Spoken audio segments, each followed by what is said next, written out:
I stood in front of my childhood home, staring at the unfamiliar lock on the front door.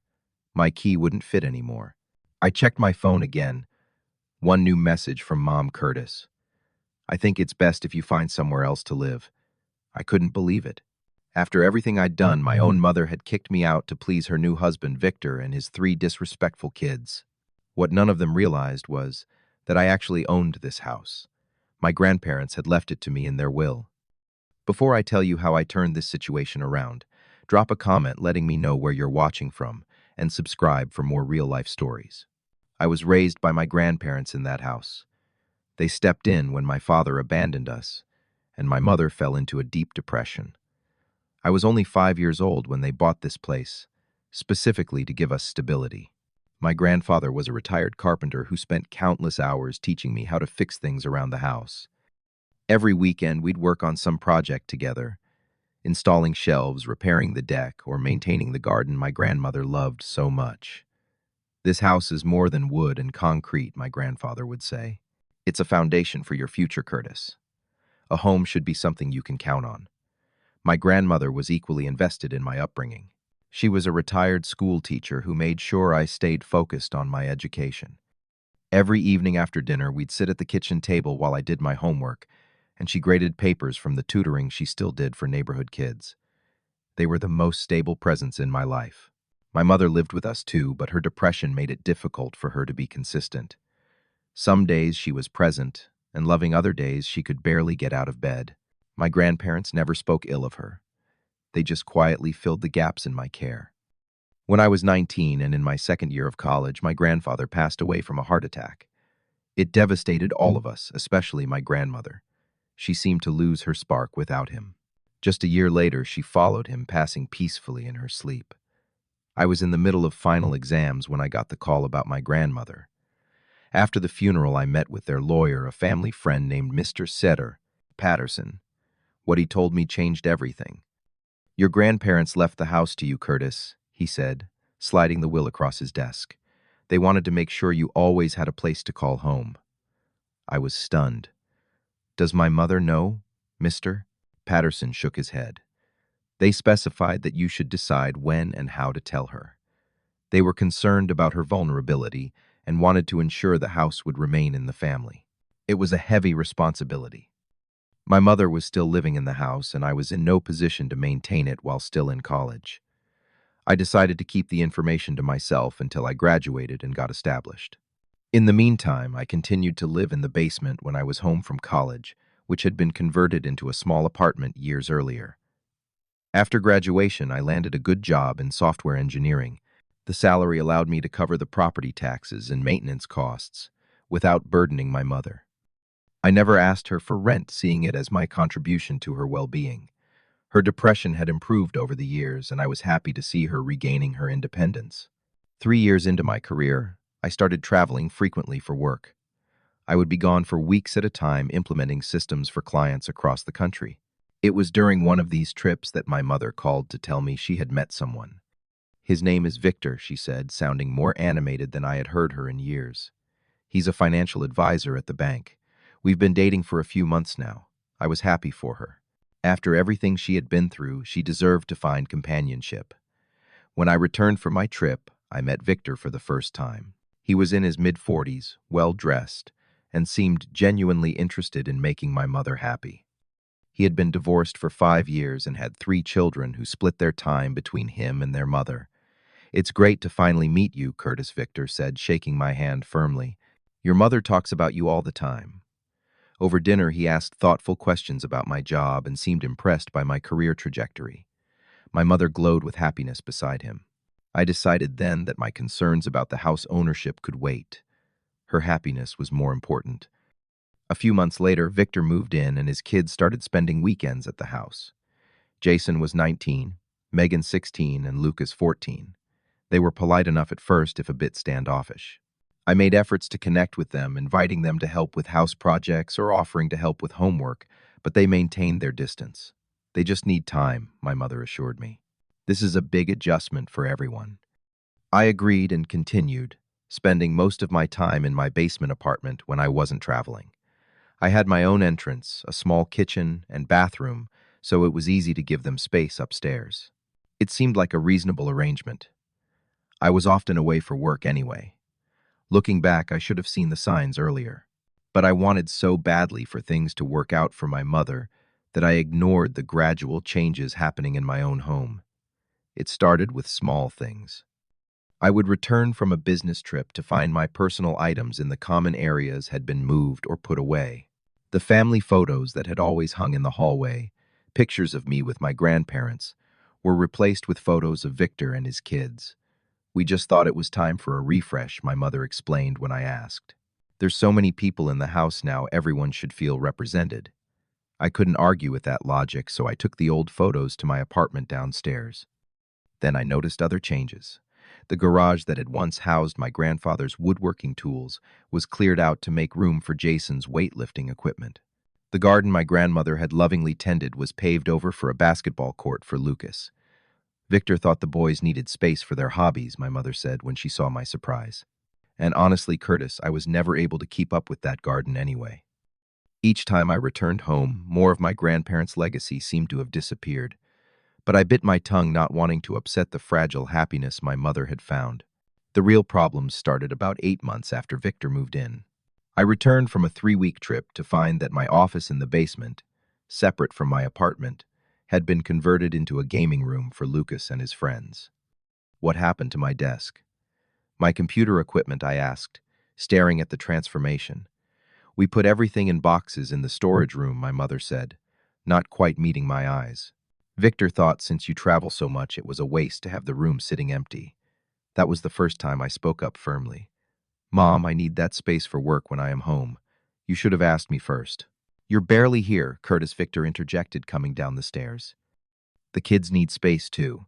Besides, this house is really too small for all of us anyway. That comment stuck with me. Too small. The house had 4 bedrooms upstairs plus my apartment and office downstairs. It was more than adequate. I reclaimed my office, moving the gaming equipment to a corner of the large basement common area. That weekend, I overheard Jason and Lucas talking. Dad says once Curtis moves out completely, we can take over the whole basement, Jason said. When is that happening? Lucas asked. Soon. Dad's working on it. My stomach dropped. Working on it. What did that mean? The incidents escalated from there. I would find things missing from my apartment. Nothing valuable, just personal items like books or kitchen supplies. When confronted, the kids would shrug and deny any knowledge. Once I came home early from a trip and found Jason and his girlfriend using my apartment while I was supposedly away. The door was unlocked, he claimed, though I always locked it. I installed a deadbolt the next day. When Victor saw it, he seemed irritated. Is that really necessary? We're family. Family respects privacy, I replied. The tension became palpable. Victor would make comments about my contribution to the household, suggesting I was taking advantage of my mother by living there rent-free. He had no idea I was the one paying the property taxes and most of the maintenance costs. You know, most men your age have their own place, he remarked during dinner one night. Don't you think it's time you found something more appropriate for a single professional? Before I could respond, my mother jumped in. Curtis travels so much for work. It doesn't make sense for him to have his own place just yet. I could tell from Victor's expression that this was a conversation they'd had before, without me. The situation reached a breaking point when I discovered that someone had gone through my important papers while I was away. The file cabinet in my office had been jimmied open, and though nothing appeared to be missing, the contents had been disturbed. I confronted Victor directly. Has anyone been in my office going through my things? I was looking for the house insurance papers, he said without apology. Since I'm handling the finances now, I needed to review them. Those wouldn't be in my personal files, I said. And you should have asked me first. Victor's face hardened. Listen, Curtis. You may have grown up here, but things have changed. I'm the head of this household now, and I need to make decisions for everyone's benefit. That night, I overheard a heated discussion between Victor and my mother. He's 32 years old, Janet. It's not normal for him to still be living at home. This has always been his home, my mother protested weakly. Well, it's my home now, too, and I need to think about what's best for my kids. They need more space. Curtis is established in his career. It's time he moved on. I wanted to burst into the room and tell them both that the house was actually mine. that I had been the one allowing them to stay, not the other way around. But I held back, not wanting to hurt my mother or disrupt her relationship if there was another way to resolve this. The next day, I sat down with my mother alone. Mom, I feel like things are getting tense here. Maybe we should talk about the living arrangement. She looked relieved. I'm glad you brought it up, Curtis. Victor and I have been talking. We think it might be time for you to find your own place. The words stung more than I expected. Is that what you want or what Victor wants? We want what's best for everyone, she said, avoiding my question. The kids need more space and you're established now. It's a natural progression. I could see she was uncomfortable, torn between her son and her new husband. I decided to take a step back. I have a 3-week trip coming up. Let me think about it while I'm away. She smiled, clearly relieved to postpone the conflict.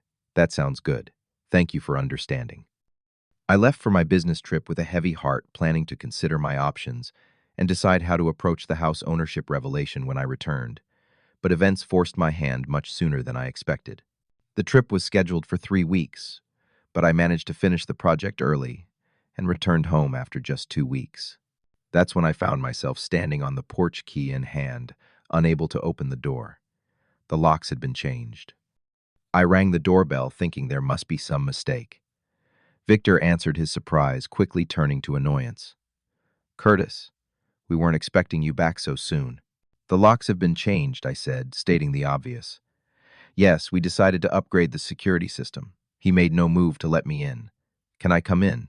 This is my home, too. Victor's expression hardened. Actually, Janet and I think it's best if you stay somewhere else for now.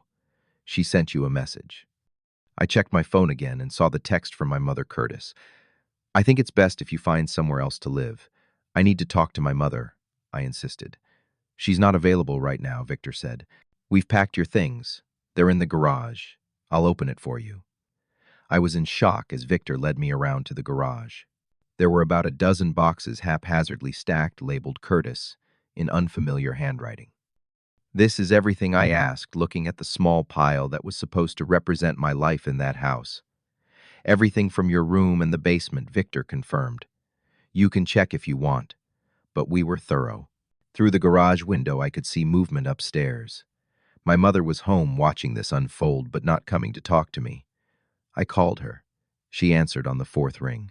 Mom, what's going on? Why are my things packed up? She sounded tired, defeated. Victor thinks it's time, Curtis. And I agree with him. You're 32. You need your own place. So you changed the locks while I was away. Without even discussing it with me first, I knew you'd try to argue, and Victor says I need to be firm. This is what's best for everyone. Can we at least talk about this face to face? Not right now, she said. Victor thinks it's better if we have some space first. Victor thinks, Victor says. Where was my mother in all of this? As I was loading boxes into my car, Jason and Lucas came out to the driveway ostensibly to shoot hoops, but I could tell they were there to watch my humiliation. They smirked as I carried box after box. Hey, Curtis, Jason called. I already moved my stuff into your apartment. Hope you don't mind. I ignored him, focusing on keeping my composure. When I opened one of the boxes to make sure my computer equipment was properly packed, I discovered my monitor had a crack running across the screen. What happened to my monitor? I asked Victor, who was supervising from the garage doorway. He shrugged. Things happen when you pack in a hurry. I found other damage, too.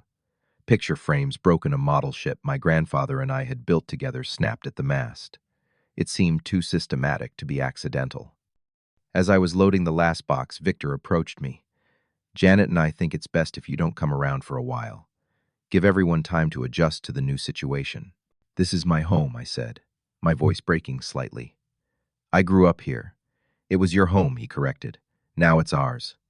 If you keep showing up uninvited, we'll have to consider getting a restraining order.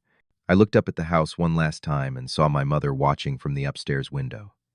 Our eyes met briefly before she stepped back from view.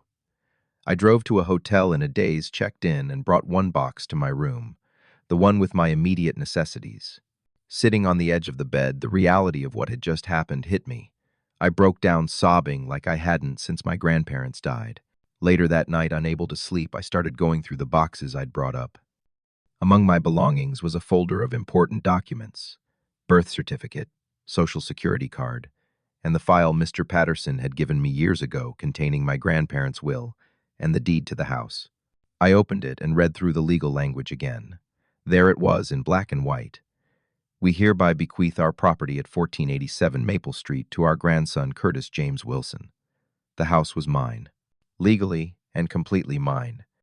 For years I had kept this information to myself to protect my mother's feelings and stability.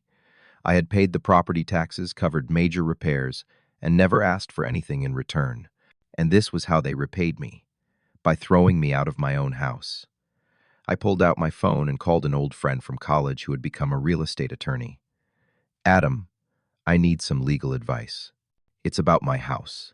The next morning I met Adam for breakfast and showed him the will and deed. This is pretty straightforward, Curtis, he said after reviewing the documents. You own the house free and clear. Your mother has no legal right to evict you, and neither does her husband. What should I do? That depends on what you want the outcome to be, Adam said. Legally, you could have them removed from the property immediately. But given that it's your mother, you might want to take a more measured approach. I thought about it all day. The betrayal still stung deeply, but I didn't want to destroy my relationship with my mother completely. By evening, I had made my decision.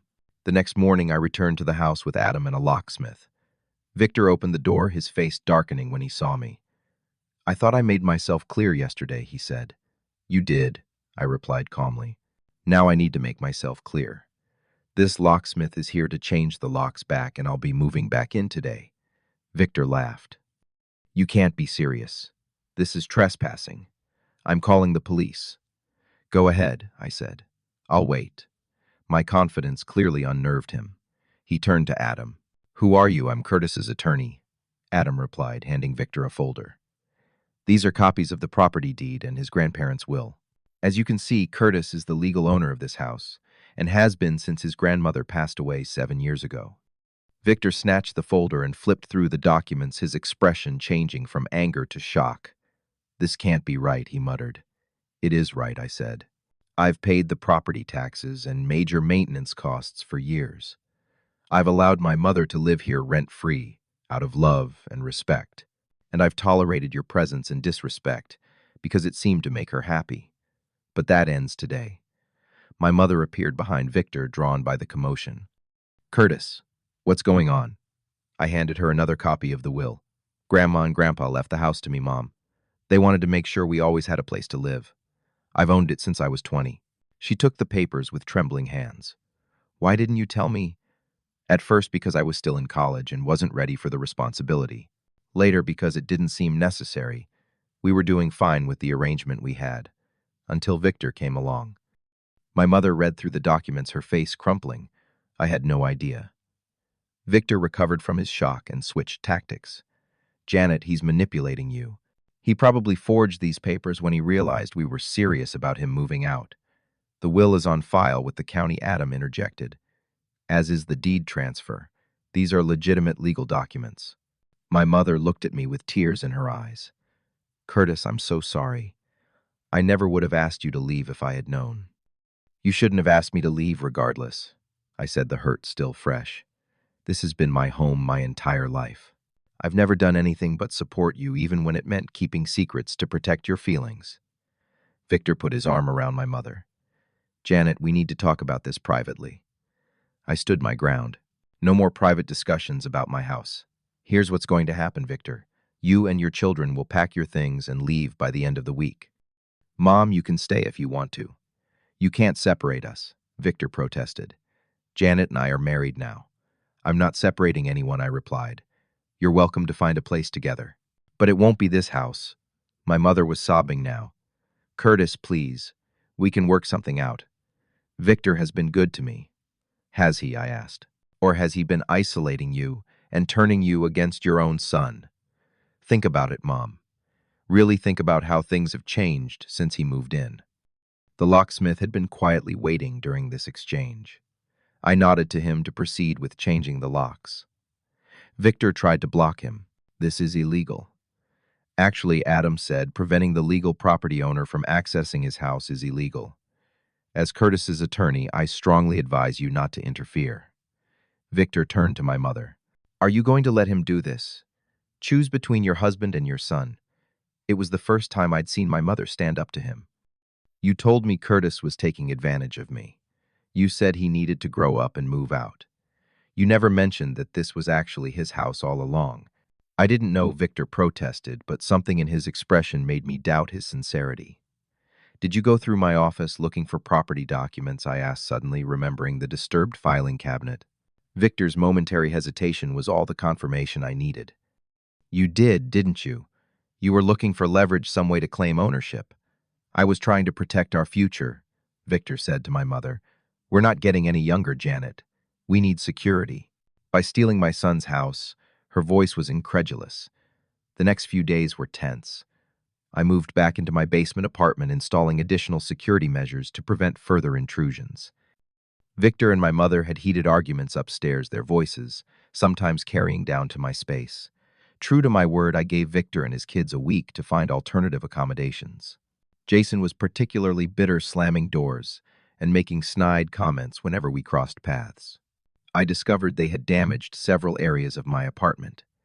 Scratches on the hardwood floors from moving furniture, holes punched in one wall, and plumbing that had been tampered with, causing a small flood. I documented everything with photos on Adam's advice, just in case there are any legal challenges later, he said. By the end of the week, Victor and his children had moved out, taking with them several items that had belonged to my grandparents: artwork, small appliances, and even some tools from the garage. I chose not to pursue these items, considering it a small price to pay for peace. My mother stayed, moving back into her old bedroom upstairs. We had a long, painful conversation about everything that had happened. I thought I was doing what was best for everyone, she said, her eyes red from crying. Victor made it sound so reasonable, that you needed to establish your own household, that his kids needed more space. Did you ever consider what I needed? I asked. Or what Grandma and Grandpa would have wanted? She shook her head, ashamed. I got caught up in having a partner again. It felt good to not be alone, to have someone making decisions with me. But he started making decisions for me instead. Why did you let him change the locks while I was away? He said you wouldn't leave otherwise, that you'd guilt me into letting you stay. He said it would be easier for everyone this way. She looked up at me pleadingly. I know now that he was manipulating me, isolating me from you. I'm so sorry, Curtis. It was hard to forgive her, but I could see she had been manipulated by someone who had specifically targeted her vulnerabilities. Victor had identified her loneliness, her struggle with decision-making, and her desire for partnership, and he had exploited them all. In the months that followed, we worked on rebuilding our relationship.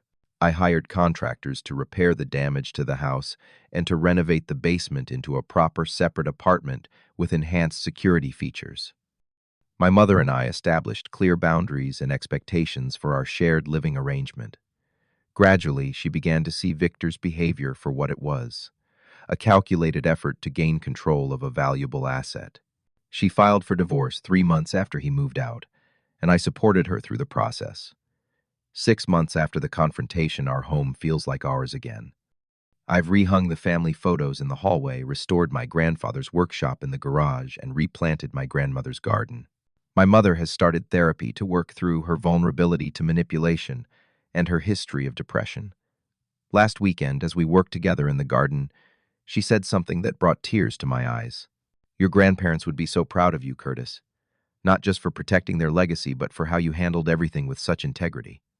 I thought about how close I had come to losing this place, not just the physical structure, but the home my grandparents had created for us. I thought about how Victor had nearly succeeded in driving a permanent wedge between my mother and me. The experience taught me that sometimes the kindest thing you can do for someone you love is to stop enabling harmful behavior, even when it's difficult, even when it temporarily causes pain. By standing firm, I had not only saved my home, but ultimately helped my mother break free from a manipulative relationship. I realize now that ownership isn't just about having your name on a deed. It's about taking responsibility for your property, for your relationships, and for your boundaries. My grandparents gave me more than just a house. They gave me the foundation to stand up for myself when it mattered most. If you've ever had to deal with toxic family situations or protect what's rightfully yours, drop a comment below and share your experience. How did you handle it? What would you have done in my situation? Don't forget to hit the like button if this story resonated with you. Subscribe for more real-life stories and share this with someone who might be dealing with similar family challenges. Thank you for listening. And remember, sometimes standing your ground is the most loving thing you can do both for yourself and for those who truly care about you.